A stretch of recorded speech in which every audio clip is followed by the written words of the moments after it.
Fue la idea de Angelo Ricci, Joe Sane y Manuel Silva hacer una visita al odioso anciano. El anciano vive a solas en una casa muy antigua de la calle Walter, próxima al mar, y se le conoce por ser un hombre extraordinariamente rico, a la vez que por tener una salud extremadamente delicada, lo cual constituye un atractivo señuelo para hombres de la profesión de los señores Ricci, Sanek y Silva, pues su profesión era nada menos que el latrocinio de lo ajeno.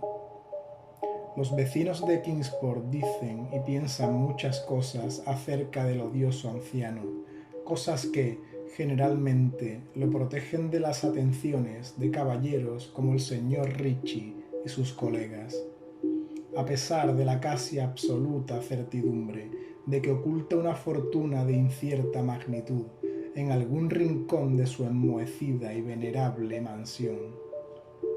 En verdad es una persona muy extraña que al parecer fue capitán de veleros de las Indias Orientales en su día. Es tan viejo que nadie recuerda cuando fue joven y tan taciturno que pocos saben su verdadero nombre. Entre los nudosos árboles del jardín delantero de su vieja y nada descuidada residencia, conserva una extraña colección de grandes piedras, singularmente agrupadas y pintadas de forma que semejan los ídolos de algún lóbrego templo oriental. Semejante colección ahuyenta a la mayoría de los chiquillos que gustan burlarse de su barba y cabello, largos y canosos, o romper las ventanas de pequeño marco de su vivienda con diabólicos proyectiles. Pero hay otras cosas que atemorizan a las gentes mayores y de talante curioso que en ocasiones se acercan a hurtadillas hasta la casa para escudriñar el interior a través de las vidrieras cubiertas de polvo.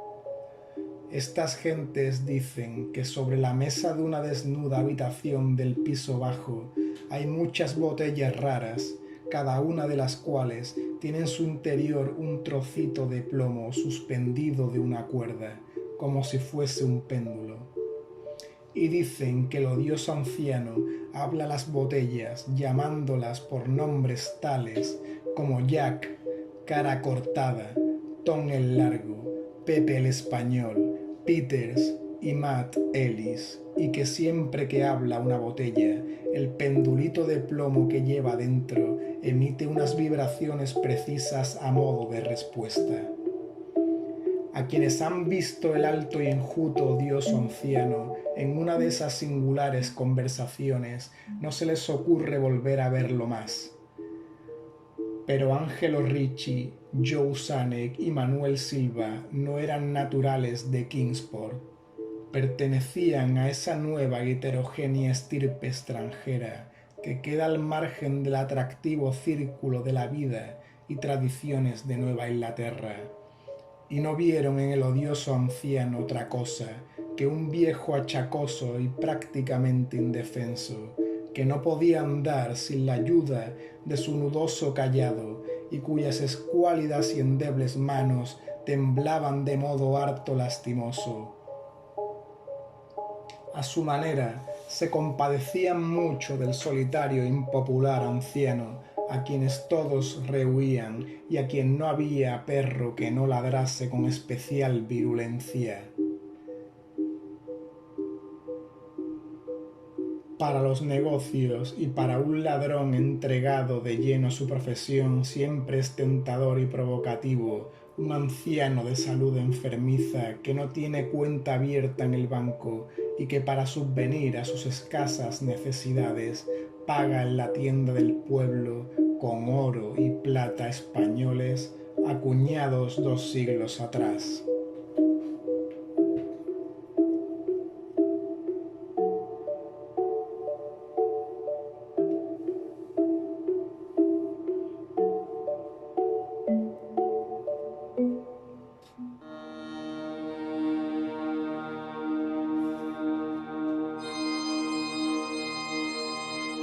Los señores Ritchie, Zanuck y Silva eligieron la noche del 11 de abril para efectuar su visita. El señor Ritchie y el señor Silva se encargarían de hablar con el pobre y anciano caballero, mientras el señor Zanuck se quedaba esperándolos a los dos y a su presumible cargamento metálico en un coche cubierto en la calle Sheep, junto a la verja del alto muro posterior de la finca de su anfitrión. El deseo de eludir explicaciones innecesarias en caso de una aparición inesperada de la policía aceleró los planes para una huida sin apuros y sin alaracas. Tal como lo habían proyectado, los tres aventureros se pusieron manos a la obra por separado, con objeto de evitar cualquier malintencionada sospecha posterior. Los señores Ritchie y Silva se encontraron en la calle Walter junto a la puerta de entrada de la casa del anciano, y aunque no les gustó cómo se reflejaba la luna en las piedras pintadas que se veían por entre las ramas en flor de los retorcidos árboles, tenían cosas en que pensar más importantes que dejar volar su imaginación con manidas supersticiones. Temían que fuese una tarea desagradable hacerle soltar la lengua al odioso anciano para averiguar el paradero de su oro y plata, pues los viejos lobos marinos son particularmente testarudos y perversos. En cualquier caso se trataba de alguien muy anciano y endeble, y ellos eran dos personas los que iban a visitarlo. Los señores Ritchie y Silva eran expertos en el arte de volver volubles a los tercos, y los gritos de un débil y más que venerable anciano no son difíciles de sofocar. Así que se acercaron hasta la única ventana alumbrada y escucharon cómo el odioso anciano hablaba en tono infantil a sus botellas con péndulos. Se pusieron sendas máscaras y llamaron con delicadeza en la descolorida puerta de roble.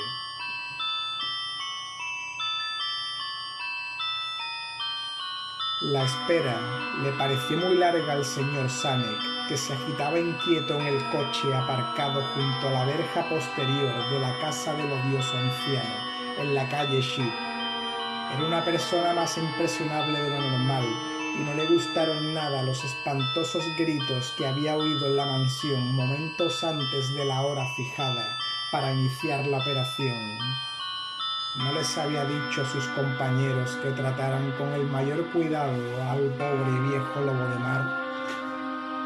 Presa de los nervios, observaba la estrecha puerta de roble en el alto muro de piedra cubierto de hiedra. No cesaba de consultar el reloj y se preguntaba por los motivos del retraso.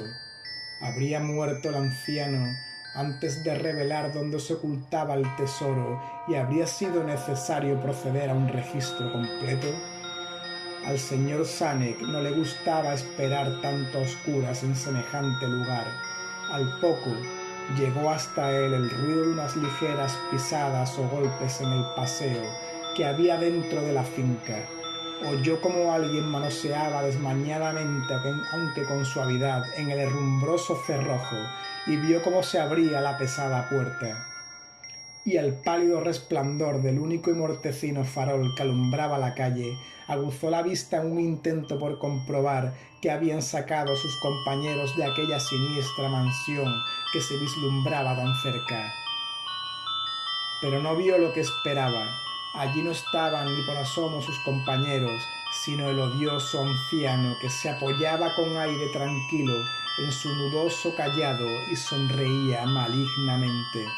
El señor Zanuck no se había fijado hasta entonces en el color de los ojos de aquel hombre. Ahora podía ver que eran amarillos. Las pequeñas cosas producen grandes conmociones en las ciudades provincianas. Tal es el motivo de que los vecinos de Kingsport hablasen a lo largo de toda aquella primavera y el verano siguiente de los tres cuerpos sin identificar, horriblemente mutilados, como si hubieran recibido múltiples cuchilladas, y horriblemente triturados, como si hubieran sido objeto de las pisadas de muchas botas despiadadas. que la marea arrojó a tierra. Y algunos hasta hablaron de cosas tan triviales como el coche abandonado que se encontró en la calle Ship, o de ciertos gritos harto inhumanos, probablemente de un animal extraviado o de un pájaro inmigrante, escuchados durante la noche por los vecinos que no podían conciliar el sueño, pero el terrible anciano no prestaba la menor atención a los chismes que corrían por el pacífico pueblo. Era reservado por naturaleza, y cuando se es anciano y se tiene una salud delicada, la reserva es doblemente marcada. Además, un lobo marino tan anciano debe haber presenciado multitud de cosas mucho más emocionantes en los lejanos días de su ya casi olvidada juventud.